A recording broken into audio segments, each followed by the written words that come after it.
คือหมู่บ้านเก่าแก่ดั้งเดิมก็คือบ้านผาพีลางพี่น้องชนบทที่อยู่ตามภูตามผาเขาเจ้าจะบ่มีหัวคันเขตแดนจ้าวะจ้าวะโอ้มีป้องกันควายเนาะเพราะว่าปีนี้ฟ้าไปตักคือสิเป็นตักอยู่น้ำสร้างหรือว่าต้งน้ำฝนโอ้สบายดีโอ้เปรี้ยงเลยเปรี้ยงเลยเกือบตายเลยเฮาเลยมันยิงกับนั้นเห็นบ่เฮ็ดน่ะจุก็ไปอันนี้บ่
กับทักทายสวัสดีท่านผู้ชมยินดีต้อนรับเข้าสู่ช่องวิถีลาวกับบ่าวตุกอีกเช่นเก่าเช่นเคยมื้อนี้บ่าวตุกอยู่ที่บ้านผาบีลางนะผาบีลางขึ้นกับเมืองวิลาบุรีแขวงสะวรรณเขตซึ่งหมู่บ้านแห่งนี้มีทั้งหมดน่าจะประมาณ100ปลายกว่าหลังคาเรือนซึ่งเป็นหมู่บ้านชนเผ่าบรูซึ่งหมู่บ้านทำเลของหมู่บ้านเป็นหมู่บ้านเก่าแก่ดั้งเดิมเนาะตั้งอยู่ท่ามกลางดินหาบเพียงเนาะแล้วก็มีท้องไร่ท้องนาเนาะการอาศัยถิ่นฐานภูมิลำเนาในเขตนี้ก็คล้ายๆกันกับลักษณะคือกับชนเผ่าภูไทยพี่น้องเนาะก็จะมีนามีงัวมีควายมีเสลียงซึ่งหมู่บ้านแห่งนี้เป็นหมู่บ้านดั้งเดิมมีไฟฟ้ามีสัญญาณโทรศัพท์และก็พื้นที่ในการทำมาหากินของกระเจ้านี่ก็ถือว่าสะดวกสบายเนาะบ่คือกับชนเผ่าบรูที่ว่าอยู่ติดตะเข็บชายแดนเนาะทางเมืองบุรพาทางเมืองสมุยทางเมืองตะโอ้ยหลายๆที่หลายๆบ่อนจะอยู่กับภูกับผาหรือว่าเฮ็ดให้อยู่เทิงภูท่านผู้ชมเนาะแต่ว่าหมู่บ้านแห่งนี้นี่สัมผัสเปลี่ยนไปตามถิ่นฐานภูมิลำเนามื้อนี้บ่าวตุกและทีมงานก็จะพาท่านผู้ชมเนาะเที่ยวชมเมืองบรรยากาศวิถีชีวิตยามเมืองแล้งเนาะของหมู่บ้านชนเผ่าบรูที่ว่าตั้งถิ่นฐานอยู่ทางบ้านผาพีลางเมืองวิลาบุรีแขวงสะวรรณเขตให้ท่านผู้ชมได้ติดตามรับชมอันนี้คือเส้นทางที่เราจะเดินทางมุ่งหน้าสู่บ้านนาโมขึ้นกับเมืองไซเมืองไซบัวทองพี่น้องเนาะในระหว่างเส้นทางการเดินทางเก็บเอาภาพบรรยากาศหมู่บ้านมาฝากมาต้อนอันนี้คือหมู่บ้านเก่าแก่ดั้งเดิมก็คือบ้านผาพีลางพี่น้องเนาะก็สังเกตอยู่ในเขตนี้จะแตกต่างกับชนเผ่าบรูอยู่เขตภูเขตผาเนาะที่แตกต่างกันทั่วไปก็คือเขาเจ้าจะมีหัวขั้นเขตแดนเนาะสำหรับกองฟืนกองหยังเขาเจ้าก็จะเฮ็ดคือเก่าดังเดิมเฮือนซาลานเป็นกับสิแบบดังเดิมแต่สิ่งที่เปลี่ยนแปลงอยู่ในเขตบริเวณดังกล่าวนี่ก็คือในแต่ละครัวเฮือนเขาเจ้านั้นจะมีหัวพี่น้องเนาะเป็นหัวคันเขตแดนซึ่งเปลี่ยนแปลงไปก็คือแต่ละคนก็จะเริ่มจองที่ดินเนาะเพื่อไว้ให้ลูกให้หลานบ่คืออันเขตเมืองบุรพาหรือว่าเขตชนเผ่าบรูในชนบทที่อยู่ตามภูตามผาเขาเจ้าจะบ่มีหัวคันเขตแดนเลยเนาะในบรรยากาศดังกล่าวนี้บรรทุกแดไอซีหอมเพิ่นเอาบรรยากาศของหมู่บ้านชนเผ่าบรูก็ถือว่ามีความเปลี่ยนแปลงไปจากแต่เก่าแต่เดิมหลายเนาะคือในเขตนี้เขาเจ้ามีการพัฒนาพี่น้องเนาะมีไฟฟ้าแล้วก็มีสัญญาณโทรศัพท์เนาะแล้วก็แต่ละหลังคาเรือนก็ถือว่าใหญ่แน่นหนาถาวรหลายพี่น้องเนาะแล้วก็ทางด้านหลังของเรือนของเพิ่นก็จะมีท้องไร่ท้องนามีงัวควายสัตว์เลี้ยงหลายเลยนะพี่น้องเดี๋ยวสิพาท่านผู้ชมไปเบิ่งน้ำกันโอ้ปัดเฮือนแล้วเนาะไม่เท่าเนาะบ้านชวนไม่เท่า อันนี้บ้านนี้ยังไม่เท่านี่บ้านเล่าฮะบ้านเล่าพาพี่ล่างบ้านเล่าพาพี่ล่างโอ้เป็นชนเผ่าบรูบ่บรูแม่ก็ว่าบรูได้เนาะได้บรูทางนี้นี่คือกันบ่เว้าคือกันบ่กับทางบุรพาคือกันบ่บ่คือบ่กินข้าวได้วันไหนกินข้าวก็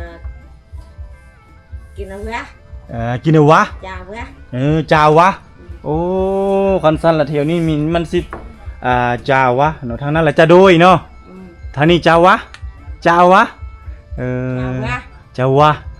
วะนี่อยากคือกับ นมาแล จะดุย จะโดย งอยเด้อเด้กินน้ำเด้อว่าได้ได เด้อง อยเด้อ โดย เฮือนนี่เด้ว่าจังได๋เฮือนนี่ ดุง ดุงเอางัวเด้ ระ เราะเราะคือกันเนาะแต่ต่างแต่กินข้าวเนาะกินข้าวทางนี้เจ้าวะ โดย หมู่บ้านแห่งนี้นี่ตั้งมาตั้งแต่ปู่แต่ย่าพุ่นบ่แม่ โดย โอ้บ่ได้ยกย้ายมาแต่บนอื่นบ่ โดย อยู่นี่เลยเนาะโดยกำเนิดเลย โดย อีแม่น่ะก็ใหญ่มาแล้วก็เห็นเลยเนาะบ้านนี่เนาะแม่นบ่ บ้านนี้แม่บ่แม่นบ้านนี้แหละบ้านนี้แม่บ้านพุ่นบอกให้พุ่น โอ้เพิ่นบกทะเฮ มาเอาพัวอยู่พี่ โอ้มาเอาผัวอยู่พี่คิดว่าบ้านแม่อยู่นี่บ่แม่นเนาะ แม่น หลายหลังคาบ่แม่บ้านนี่ เออ หลายบ่ ลายเว้ย ฮอดบ่ร้อยปลาย ลอยคุณได้ช่องลอย อาชีพเขาเจ้าอยู่บ้านนี่เขาเจ้าเฮ็ดหยังเฮ็ดให้บ่เฮ็ดนาแม่ เอ็ดให้ได้เอ็ดมาได้ครบหมด โอ้นาแน่ให้แน่เนาะ โดย แต่แถวนี้คือมีนาหลายเนาะ โดย อยากมีนาหลายได้เขตนี้ได้เนาะถือว่าให้ก็ ทั้งนี้ก็ติดนะเตอ โอ้ติดกับนาเตอร์แล้วบ่นี่ บ้านพาดโดย โอ้ใกล้ๆกันเลยเนาะ โดย บ้านผาพิลางผาพิลางนี่ชื่อมันมาจากไสแม่เป็นหยังเขาจะตั้งเอิ้นว่าผาพิลาง ผู้พาพี่ล่าง โอ้ พาพี่ล่าง โอ้ผาผีลาง อืม โอ้ผาผีคันสิว่าเลยเนาะ ปองนั่นน่ะนางทับชัย อืม ทำปองน้องธดาพาพี่ล่าง โอ้ทำป้อง อืม น้องทาดาผาพิลาง โดย โอ้แสดงว่าเป็นชื่อของจองมาแต่ปู่แต่ย่าเลยเนาะ โดย เขาเจ้าเคยฮ้องมีประวัติพื้นเพมาแต่ดนแล้ว โดย ก็เลยตั้งชื่อว่าบ้านนี้บ้านผาพิลาง โดย โอ้ประมาณนี้พี่น้องเนาะอ้าวขอบใจเด้อแม่เด้ออยู่ดีมีแฮงบ้านสวนเด้อบ้านสวนคือกันแล้วเนาะถ้าเจ้าก็เนาะ โดย อ้าวขอบใจหลายๆขอบใจแม่หลายๆเนาะได้มาสัมภาษณ์เนาะแม่เฒ่าเพิ่นที่อาศัยอยู่ที่พี่แหละทางบ้านผาพิลางพี่น้องเนาะกับฟังประวัติความเป็นมาหน่อยนึงถามเนาะเกี่ยวกับคำศัพท์คำเว้าคำว่าว่าส่วนเผ่าเพิ่นนี่เว้ากินข้าวว่าจังใดกินน้ำว่าจังใดเนาะก็ถือว่าแตกต่างน้อยนึงพี่น้องเนาะเอ้าเดี๋ยวพาเอามาเบิ่งท้องไร่ท้องนาพี่น้องเนาะบ้านเพิ่นนี่ก็จะติดกับบ้านนาเตอร์คือกันพี่น้องเนาะผู้เบิ่งงัวควายสัตว์เลี้ยงเขตนี้ก็จะเป็นนาเนาะเป็นดินหาเพียงเนาะก็มีภูผาอยู่นี่เขตนี้เขาจะโอ้ใส่ตะนางเลยพี่น้องนี่ใส่ตะนางอ้อมเนาะป้องกันงัวควายนี่แถวนี้เขาเจ้าเริ่มมานั้นเลยได้นี่พี่น้องเอ้ยนี่เริ่มมาปลูกข้าวโดยที่เขาเจ้าซักเอานี่เห็นบ่เขาเจ้าจะซักข้าวเนาะขาดนาเรียบร้อยไถแล้วก็ขาดแล้วเขาเจ้าก็จะซักเอานี่ป้องกันควายเนาะเพราะว่าปีนี้ฟ้าฝนก็ถือว่าแตกต่างจากแต่ละปีในแต่ละปีนี่คันยามนี่ฝนจะตกดีเนาะแล้วก็น้ำจะเต็มท้องไร่ท้องนาแต่ปีนี้จะแตกต่างกันหลายเนาะธรรมชาติถือว่าเปลี่ยนแปลงไปตามนี่แหละมันบ่เป็นไปตามกาลเวลาดอกเปลี่ยนแปลงไปตามมาคนเฮาเพราะว่าคนเฮาเป็นคนสร้างพี่น้องเนาะสร้างอยู่บนใดคนหลายขึ้นเนาะพื้นที่ทำการผลิตมีอย่างต่างๆก็ต้องได้ขยายเนาะทางให้ทางสวนทางป่าทางดงเนาะธรรมชาติที่เคยอุดมสมบูรณ์ก็เริ่มจะเสียหายไปหรือว่าถูกพัฒนาไปด้วยน้ำมือมนุษย์เฮาเองฉะนั้นฝนฟ้าอากาศก็เลยเปลี่ยนแปลงไปตามกาลเวลาเนาะก็ย้อนนี่แหละผู้คนของเฮานี่แหละมีการพัฒนามีการขยายตัวเนาะมีลูกมีหลานก็ถือว่าจากเฮือนหลังหนึงเนาะก็จะกลายเป็น2 3 4 5เนาะเอาลูกเอาเมียเขาสร้างครอบสร้างครัวแล้วก็จะเริ่มสร้างพัฒนาหรือว่าทำมาหากินพี่น้องเนาะนี่เด็กน้อยเขาเจ้าก็เริ่มมีรถไฟฟ้าขี่ได้แล้วนี่โอ้พัฒนาหลายเนาะนี่พี่น้องเอ้ยแตกต่างเด้อแตกต่างจากสมัยแต่ก่อนหลายพี่น้องเนาะแถวนี้เริ่มมีรถไฟฟ้าเข้ามาขี่แล้วถือว่าถ้าเขตชนบทนี่ยังได้ย่างไปโรงเรียนอยู่แต่เขตนี้นี่ถือว่าเปลี่ยนแปลงไปหลายเลยนะพี่น้องเนาะนี่แต่สิ่งที่ยังคงความเป็นเอกลักษณ์ของชนเผ่าบรูนี่แหละพี่น้องมีเฮือนยาวเฮือนแป้นเนาะซึ่งว่าในสมัยแต่ก่อนถ้าใครได้เฮือนหลังใหญ่ๆคือจังซี่นี่เป็นบ้านเศรษฐีหรือว่าเฮือนเศรษฐีในชนบทหรือว่าเขาเอิ้นว่ายกระดับฐานะครอบครัวถ้ามีเฮือนแป้นเฮือนยาวเฮือนใหญ่คือจังซี่พี่น้องเนาะหมู่บ้านนี้ก็มีเอกลักษณ์เนาะก็คือจะมีต้นพร้าวใหญ่ๆสูงๆพี่น้องจนอยากสุดเนาะแสดงว่าหมู่บ้านแห่งนี้หมู่บ้านดังกล่าวนี่สร้างตั้งขึ้นหรือว่ามาปลุกมาสร้างอยู่นี่เป็นเวลาหลายชั่วคนพี่น้องเนาะหลายฟ้าหลายปีก็จนหมู่บ้านเพิ่นกันมีการพัฒนาเนาะมีเฮือน2 ชั้นเฮือนก่อมุงกระเบื้อง เนาะก็หลายหลังพี่น้องเอ้ยแต่ดินเส้นทางนี่ก็ถือว่ายังแบบดังเดิมเนาะดังเดิมบูฮานคือเก่าก็เป็นทางดินแดงพี่น้องเอ้ยแต่ว่าจะมีไฟฟ้าเข้ามาแล้วนี่ก็เฮือนเก่าแก่ดังเดิมพี่น้องเนาะก็จะมียางไก่อยู่เลยยางไก่ก็จะมีอยู่ทางด้านหลุมเนาะเขาเจ้าก็ยังเลี้ยงไก่อยู่ใต้ถุนบ้านอยู่เนาะบ่เห็นซับโอ้นี่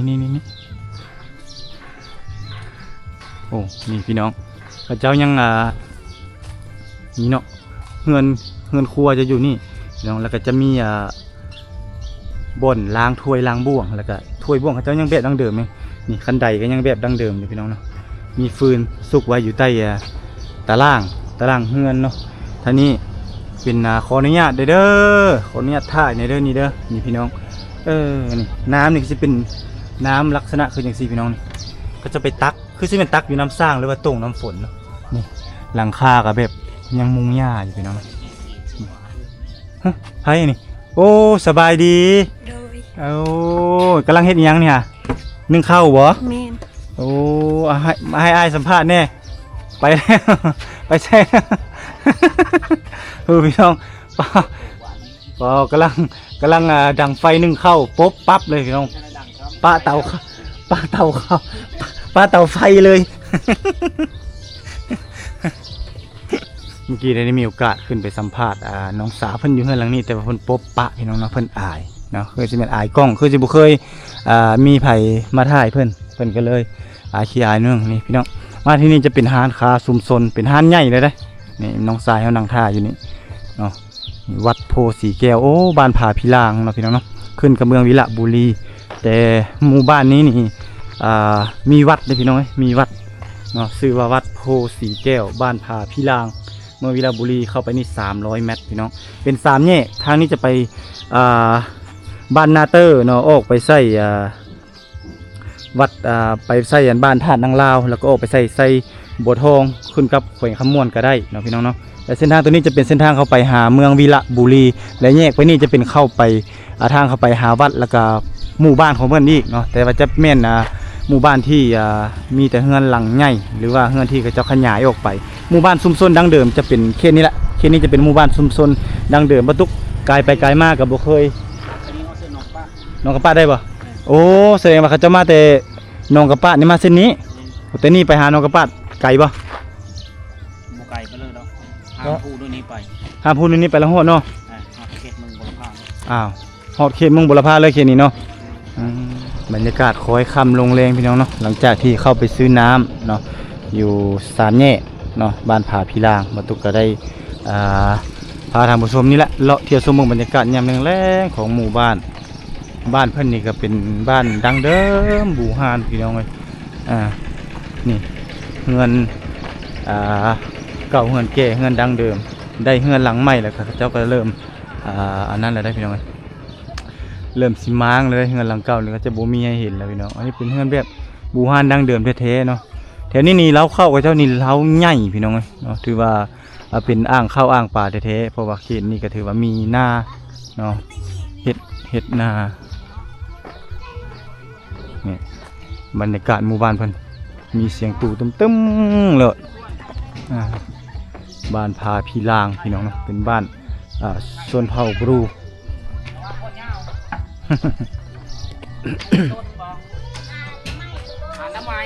หาลูกไม้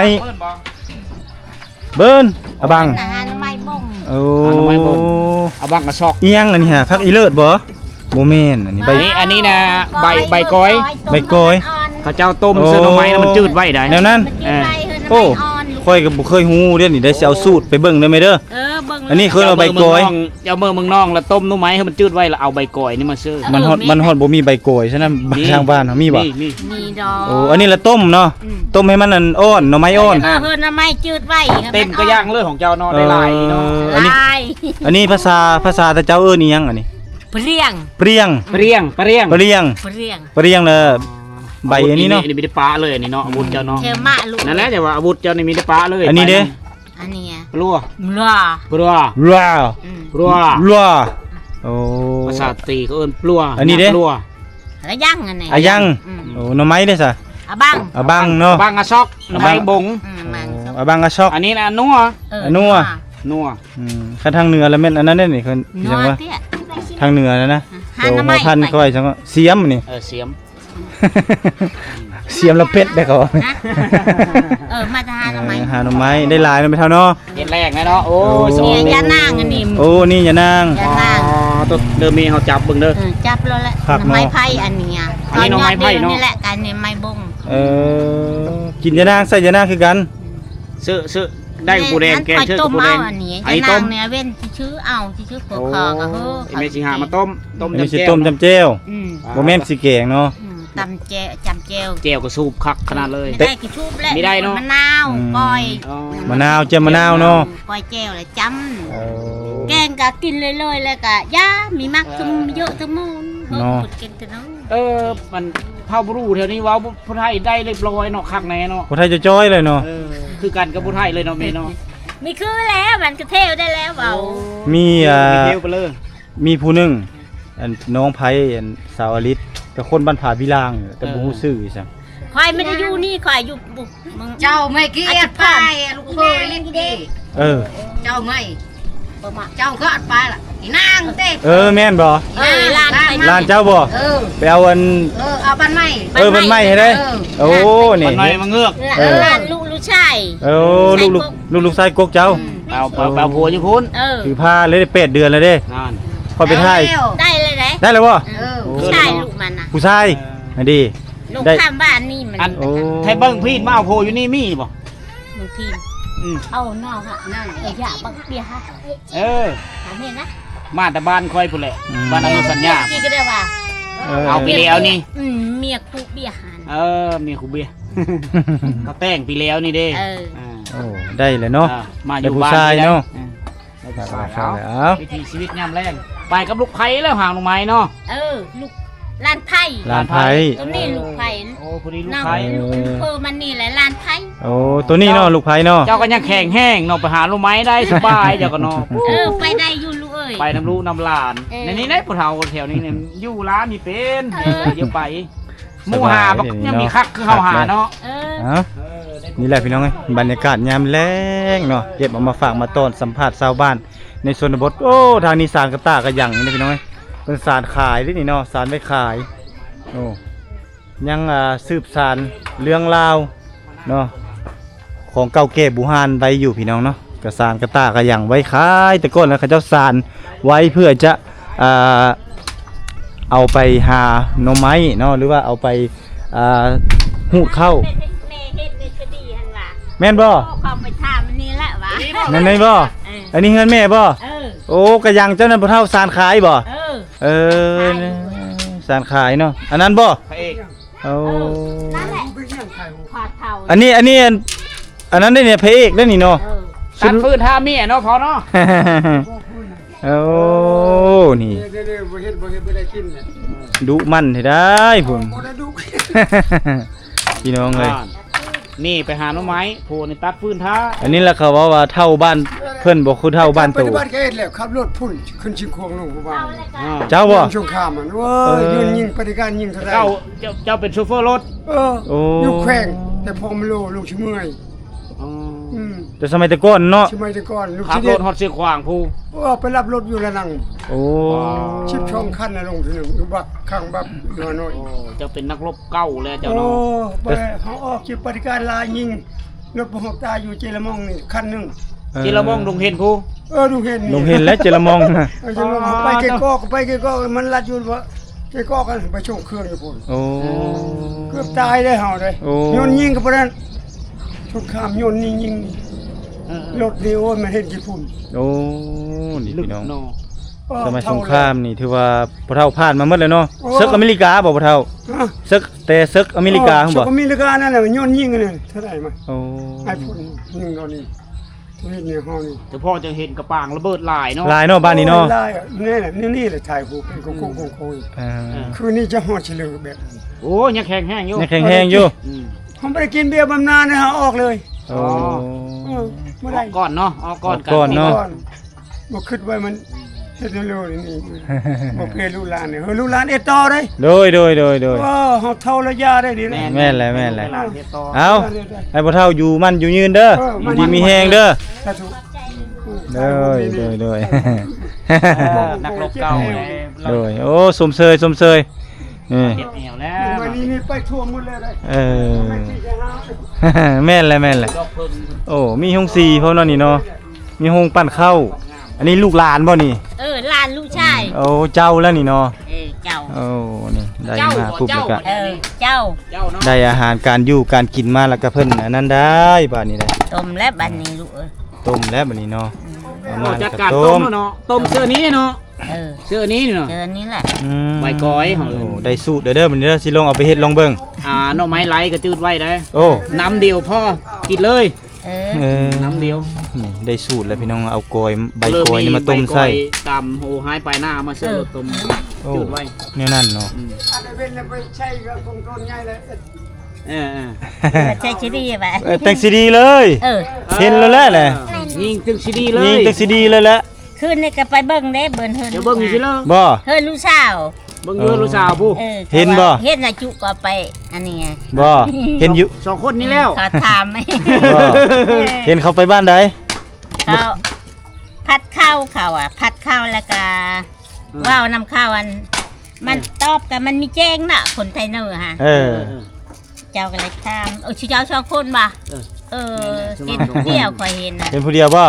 เห็นไผเห็นนี่บ่ผู้ใส่หมวกอีเติ้งนี่บ่ ผู้ผู้ดำๆ เจ้าเลยมีเห็นนะ เนาะแม่นเลยว่า บ้านนี่ก็เห็นผู้เดียวได้ถาม อีนายนั่นมันพัดเข้ามันมาเฮือนลูกเฮือนกอเด้ อ๋ออยู่บ้านแมว มันแมวบ่ เมืองสมุยแพร่สาร อยู่ วั มา ตร สมวยเนาะ ลูกชาวเพิ่นน่ะไปอะปึ๊บเพราะว่า เอ้า แม่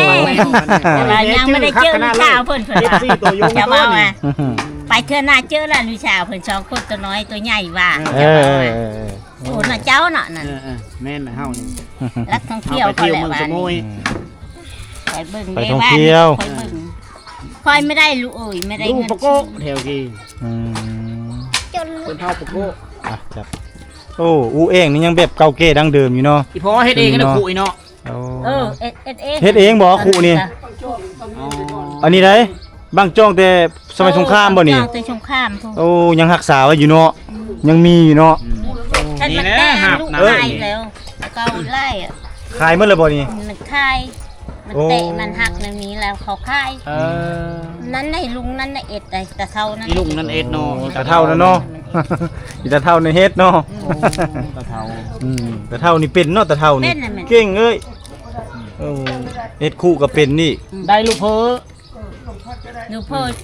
ชามคนชีคนน่ะมันป้าเช่นคุณลุงอ่ะ โอ้ ยังตัวลานี่ยังมาเอามี ยังตุลานี่เนาะ ช่องคนยัง7คน โอ้12คนพุ่น เลยบ่ลูกไผนี่ เต็มมาเฮิรนน่ะ อ๋อ ผู้โพนตัวลูกกบผู้ตัว อ๋อ นั้น ย้ายออก ตอนนี้ก็พี่ชายค่อย ย้าย เป็น เฮือน ลูกชายเนาะ ออกเฮือนแล้ว พอเท่านี้เราอยู่เฮือนแล้วทุกมื้อนี่เราซานติบคอกติบเข้านี่บ่ สารขยะขาย โอ้ ยัน เป็นอัก ดงติดข้าวมันเป็นมัดไหลโมย เป็นงานอดิเรกเลยเนาะสารพอได้นั่น ซื้อ มันกินเบียร์นั่นแหละมัน โอ้นี่พี่ บำนาญเราเองเนาะเอ็ดเอง นี่มีได้ทางใน บำนาญ ขอเข้าไปเบิ่งได้บ่ไม่เท่าเบิ่งในเด้อติบเข้าน่ะเด้อลานเข้าไปถ่ายได้บ่ติบเข้าน่ะเด้อขอไปเบิ่งในเด้อ ไปละ นี่ไปเบิ่งติบเข้ามันกับพี่น้องยังบ่โอ้นี่กำลังหยิบพี่น้องโดยไปเบิ่งก่อนขออนุญาตเข้าเฮือนเข้าซ่านนี่เด้อนี่พี่น้องอันนี้คือติบเข้าพี่น้องแต่ว่ายังบ่ทันแล้วเทื่อนี่อันนี้คือเครื่องมือจักสานหลังจากที่ว่าพ่อเพิ่นไปนั้นมาเนาะก็คือไปคันสิว่าแล้วก็ไปศึกสงครามมาเรียบร้อยเนาะเพิ่นเฒ่าแก่ศาลาแล้วเพิ่นก็มาอยู่เฮือนอยู่ซานก็นี่แหละยังบ่ปะบ่ทิ่มเนาะหีดคองเนาะหรือว่าเขาเอิ้นว่าเครื่องมือทำมาหากินวิชาที่พ่อแม่เพิ่นเคยบอกเคยสอนเคยพาเฮ็ดพาสร้างมาเนาะก็จนถึงปัจจุบันนี้พอเฒ่าเพิ่นก็ยังบ่ลืมไล่ก็ยังเก็บเอาหีดคองประเพณีวิชาหาอยู่หากินดังกล่าวนี้มาอยู่คือเก่ามีพี่น้องอันนี้คือฝีไม้ลายมือของพ่อเฒ่าเพิ่นเนาะเพิ่นมาสานติบเข้านี่เนาะก็เอาไม้แท้เนาะหรือว่าไม้พุงไม้พางนี่แหละพี่น้องมาเฮ็ดพี่น้องเนาะเป็น ติบข้าวติบน้ำโอ้ยคักอหลีพี่น้องสะดวกสบายเนาะถือว่าเฮ็ดขายอยู่ในชุมชนของหมู่บ้านนี่อันนี้นี่แม่นกระหยังพี่น้องเนาะกระหยังไว้จะไปหาหน่อไม้เนาะก็ได้นี่หาผักมีซีโซหาหน่อหมกหน่อไม้ได้เมิดเนาะตัวนี้ก็เฮาไปใส่หน่อไม้ก็ได้ใส่หอยก็ได้เนาะใส่ปลาก็ได้หรือว่าจะในสมัยแต่ก่อนแล้วเพิ่นจะเอาไซไปหูดเข้าพี่น้องเนาะแบบนี้เนาะนี่แหละคือฝีไม้ลายมือที่ปู่ย่าตายายเนาะหรือว่ารุ่นพ่อรุ่นแม่เนาะพาสืบทอดมาถึงปัจจุบันนี่เขาเจ้าก็ยังบ่ปะบ่ทิ่มเนาะเอาวัตถุดิบที่หาได้จากธรรมชาติเนาะเป็นหน่อไม้มันเป็นหน่อไม้เนาะอย่างต่างๆเนาะเอากกมันมาเฮ็ดมาสร้างขึ้นจังซี่ก็เกิดเป็นสินค้าได้พอได้ซื้อเกลือมะเขือแป้งนัวพี่น้องเนาะนี่อันนี้เป็นชนเผ่าบรูอยู่พี่น้องนะแต่ว่าเว้าเรื่องความเปลี่ยนแปลงเนาะการพัฒนาเนาะเบิ่งเฮือนครัวเพิ่นสะอาดสะอ้างดีได้พี่น้องเอ้ยเนาะนี่สะอาดสะอ้างดีนี่จบงามเลยพี่น้องเนาะเมียนเป็นระบบระเบียบแต่เขาเจ้าไปใส่ก็ยังบ่ปะตัวนี้พี่น้องเนาะก็จะมีเวลาดังไฟนึงเข้าก็จะมีบ่อนที่ว่าย่างอันนี้ก็ไว้ย่างปูย่างปลาย่างข้าวย่างน้ำเนาะหรือว่าเป็ดหรือว่าอันมักเพชรมักเอือดเนาะเต็มอยู่นี่ก็เครื่องของแนวพันธุ์เพราะว่าจะเป็นมักทั่วแล้วก็มักสาลีอันนี้ก็เวลาเขาเจ้าเฮ็ดให้เฮ็ดสวนเขาเจ้าก็จะไปปลูกเนาะเอาแนวพันธุ์นี้ไปปลูกเพื่อจะเอาแนวหรือว่าพอได้อยู่ได้กินเวลาไปให้ไปสวนเราก็สามารถเก็บเอามาต้มเอามาจี้เนาะหรือว่าเอามาฝากลูกฝากเต้าได้อันนี้คือวิถีชีวิตภูมิปัญญาของชาวบ้านนี่เขตนี้นี่พระบ้านพาพิล่างนี่เนาะพัฒนาไปหลายเติบแต่ว่าสิ่งที่เขาเจ้ายังบ่ปะยังบ่ทิ่มก็คือเหล้าไห้พี่น้องเนาะนี่อันนี้คือเหล้าไห้เนาะหมูเหล้าไห้กุนกระเทียมก็มีไห้น้อยไห้ใหญ่เนาะนี่มีฮอดแคนบ่ได้พ่อเฒ่าคนนี้ติบเข้ากระโตกพี่น้องเบิ่งกระโตกเพิ่นก็มีแต่อันคักๆเนาะก็สิเป็นแต่สมัยสงครามพุ่นแหละเนาะตีเอากระบังโยมลูกโบมอย่างต่างๆเอามาเฮ็ดเป็นติบเข้าติบน้ำพี่น้องเนาะนี่เต็มเลยเนาะถือว่าบ้านเพิ่นนี่เป็นบ้านเก่าบ้านแก่บ้านดังบ้านเดิมเนาะที่ว่ายังบ่ทันปะบ่ทันทิ่มเนาะฮีตเก่าของเดิมของเพิ่นโอ้คักอลีพี่น้องไอ้นี่อันนี้คือบรรยากาศทางด้านเทิงเนาะโหมีลักสัญญาณไฟเนาะเป็นหมู่บ้านดังเดิมเนาะบรรยากาศยามแลงก็ฟังเสียงก็ลงงัวปลงกงเก่งกำลังเข้ามาแต่ให้แต่หน้าแต่สวนแล้วเข้ามาแรงโอ้ต้มมื้อนั้นเลยบ่แม่เฒ่าแต่ต้มมื้อนี้เนี่ยได้กินดนอยู่บ่สองน้ำพวกมันก็จืดแล้วจะคาบนี่กินนี่มีมดจะมันนี่อื่นอีกมื้อเนาะได้อยู่เนาะ2คาบเนาะ2คาบคือแล้วโอ้เอาได้เฮ็ดพร้อมนี่เนาะแก่เฮ็ดแก่ๆแล้วเนาะถ้าเป็นตะกินเฮ็ดเอิ้นว่าสั่งเฮ็ดนี่เทรียบ่เทรียหรือเฮ็ดเนาะคักเนาะนี่แหละพี่น้องเอ้ยไปแต่ละบ้านแต่ละที่แต่ละพื้นที่ก็แตกต่างกันคู่บ้านได้ไปบ่ลูกโอ้กับไปเรื่อยๆแม่เอ้ยบ้านใดคักบ้านใดงามก็ทายวิถีชีวิตพร้อมไปจังซี่แหละเด้อไปก็เด้อแม่เฒ่าเด้ออยู่ดีมีแฮงบ้านชวนจ้าทุกเจ้าก็อยู่ดีมีแฮงลูกโอ้ยสมพรปากได้มั้ยเด้ออยู่มันอยู่ยืนอยู่เฒ่าอยู่แก่หลังจากที่ขึ้นไปสัมภาษณ์พ่อเฒ่าแม่เฒ่าเพิ่นกำลังมาแต่หาหน่อไม้แล้วกำลังสิต้มหน่อไม้เนาะก็ได้พาท่านผู้ชมเลาะเที่ยวชมเบิ่งวิถีชีวิตบรรยากาศยามแลงโอ้เนาะสิ่งที่เป็นเอกลักษณ์ของหมู่บ้านชนเผ่าบรูเนาะแต่ละหลังคาเฮือนสิ่งที่เห็นนี่ก็คือนี่ปลายสร้างของพระเจ้าก็จะมีคู่แบบเก่าแก่บูฮานดั้งเดิมก็คือคู่โยมหรือว่าผ้าเข้าโยมเนาะเป็นสิ่งของแต่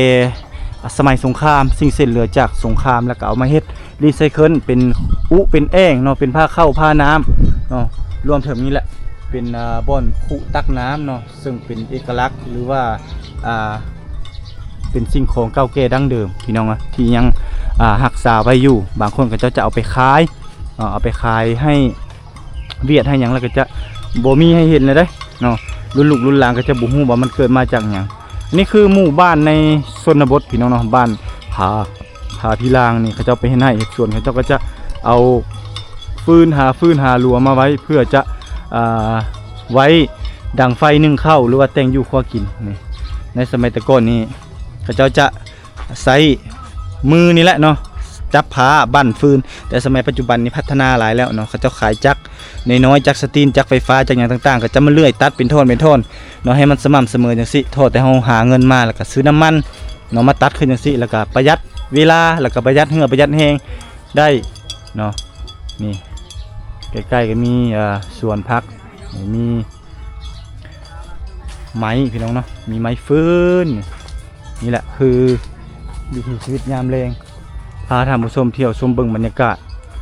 โอ้อันนี้กำลังเฮ็ดฝาห้องน้ำ ไปเอาเลย โอ้กำลังเฮ็ดประตูห้องน้ำมื้อนี่ นี่แหละ โอ้เฮ็ดเองเลยตะบืมเลย ตะบืมเลย โอ้ยังมีอยู่เนาะไว้ดินเนาะทางนี้เนาะเอาไว้เฮ็ด ดินร้ายเนาะแถวบ้านเจ้าเนาะ มัดหัวเลยเนาะ เอาดิ ไก่เติบได้พี่น้องไว้นี่ได้นี่โอ้ถือว่าพัฒนาหลายได้พี่น้องได้นี่ ถือว่ามีห้องน้ำห้องในเนาะสะดวกสบายได้แบบนี้เนาะนี่ท่อก็มีเลยโตน้ำมาพูดเลยเนี่ยเพิ่นขุดน้ำสร้างมาแล้วก็เอามาใส่นี่เนาะก็เอิ้นว่าเรื่องสุขอนามัยเนาะถือว่าพัฒนาหลายพี่น้องเนาะอ้าวยินดีสมเสยเนาะเกี่ยวกับวิถีชีวิตของชาวบ้านเพิ่นที่มีความพัฒนาหรือว่าพัฒนาครอบครัวแหละว่าไงจะให้มันดีขึ้นหลายกว่าเก่าพี่น้องเอ้ยชีวิตการเป็นอยู่ของเพิ่นนี่เขาเจ้าก็เฮ็ดพืชผักสวนครัวเนาะไว้ปลูกไว้อยู่ไว้กินพอได้ต้มไก่เมียต่างๆก็ลงไปเอาผักมีซีซอใกล้ๆสวนนี่แหละอ๋อปลูกหัวสิงคอกสิงไข่หรือว่าสิ่งของเครื่องอุปโภคบริโภคที่สำคัญชิ้นส่วนในแต่ละมื้อในการเฮ็ดแต่งอยู่ครัวกินในแต่ละเช้าแต่ละแรงนี่แหละพี่น้องเนาะสิ่งสำคัญนี่คือหัวสิงไข่เนาะค่าข้าวค่าอย่างนี่บ้านเมืองเริ่มพัฒนาเนาะเริ่มมีเฮือนก่อมุงกระเบื้องเฮือนนี่ก็จะเป็นเฮือนเก่าแก่ดังเดิมบูฮานเนาะต่อไปก็ถ้าว่าม้าก็จะบ่ได้เห็นได้แบบนี้เนาะก็จะเป็นเพียงภาพอดีตหรือว่าความทรงจำเนาะเพื่อเป็นเรื่องเล่าต่อไปพี่น้องเนาะอันนี้คือเส้นทางเข้าไปในหมู่บ้านใหญ่จะมีแต่หมู่บ้านหลังใหญ่ๆเนาะเข้าไปทางด้านในพวกนี้อันนี้คือลักษณ์สัญญาณเนาะอันนี้แสดงถึงความพัฒนาพี่น้องเนาะ แสดงถึงการพัฒนาของบ้านของเมืองนี่อันนี้ก็ยังมีอยู่ได้เงินแบบบูฮานดังเดิมนี่พี่น้องเนาะเงินเก่าแก่บูฮานดังเดิมโอเคท่านผู้ชมเนาะอันนี้เป็นคลิปวิดีโอที่บรรทุกได้มีโอกาสเดินทางผ่านหมู่บ้านผาพิลางเมืองวิลาบุรีแขวงสมณเขตซึ่งหมู่บ้านแห่งนี้เป็นหมู่บ้านชนเผ่าบรูที่ตั้งอยู่ท่ามกลางธรรมชาติที่สวยงามเนาะเต็มเปี่ยมไปด้วยอ้อมหอบไปด้วยท้องไร่ท้องนาแล้วก็มีภูผาป่าไม้ทางด้านหน้าของประตูนี้ก็จะเป็นติดกับบ้านนาเตอร์เนาะออกไปใส่พุ่นแหละบ้านท่านนางลาวแล้วก็ติดไปใส่บ้านนาโมขึ้นกับเมืองไซบัวทองแขวงคำม่วนพี่น้องเนาะแล้วก็ไปทางนี้ก็จะติดกับเมืองบัวลพาเนาะขึ้นกับแต่นี่ระยะแต่นี่ไปน่าจะประมาณ10ปลายกว่ากิโลเมตรก็จะฮอดบ้านหนองกระปาดขึ้นกับเมืองบัวลพาเขตทางเหนือเนาะแถวหนองเนียวบ้านไม้แถวบ้านน้องอลิศพี่น้องเนาะแต่ว่ากลับไปทางด้านซ้ายมือนี่ก็จะเข้าไปหาเมืองวิลาบุรีหรือว่าเมืองวังอ่างคำก็จะไปทางด้านหน้าพี่เนาะเข้าไปนี่เป็นเมืองวิลาบุรีออกไปใส่พุ่นแหละนาโบเซปูนก็ได้พี่น้องเนาะอันนี้คือถิ่นฐานภูมิลำเนาแต่ละทิศที่บรรทุกได้มานำมาเสนอในมือนี้เนาะหมู่บ้านแห่งนี้มีประมาณ100 ปลายกว่าหลังคาเรือนมีวัดเนาะเป็นชนเผ่าบรูแต่ว่าเขาจะมีวัดถือว่าการพัฒนาเนาะแล้วก็ของชาวบ้านในเขตนี้ก็ถือว่าดีขึ้นหลายเนาะเพราะว่ามีไฟฟ้าเข้ามามีสัญญาณโทรศัพท์เข้ามาปุ๊บแล้วก็มีเครื่องไซยานพาหนะต่างๆบ่ว่าจะเป็นรถจักรรถไถรถใหญ่เนาะในการสมมุติว่าเฮ็ดนาก็มีรถไถเฮ็ดไร่เฮ็ดนาเนาะหรือว่าการอุปโภคบริโภคการขนสินค้าเข้ามาขายเนาะเครื่องของต่างๆก็ถือว่ามีการพัฒนาขึ้นหลายเนาะอันนี้คือชีวิตการเป็นอยู่ของชาวบ้านในเขตนี้ก็ถือว่าดีขึ้นเนาะดีขึ้นหลายกว่าเขตชนบทตะเข็บชายแดนลาวเวียดนามหรือว่าเขตภูเขตผาพี่น้องเนาะอันนี้คือเรื่องเล่าหรือว่าข้อมูลเล็กๆน้อยๆที่เก็บเอามาฝากมาตอนท่านผู้ชมที่เข้ามาติดตามรับชมรายการทางช่องวิถีลาวของบรรทุกนี้บ่น้อยกว่าหลายเนาะก็หวังว่าคลิปนี้จะแบ่งปันความสุขเนาะให้กับท่านผู้ชมที่เข้ามาติดตามรับชมรายการพบกันใหม่ในคลิปหน้าท่านผู้ชมนะสำหรับคลิปนี้บรรทุกขอลาท่านผู้ชมไปก่อนสบายดี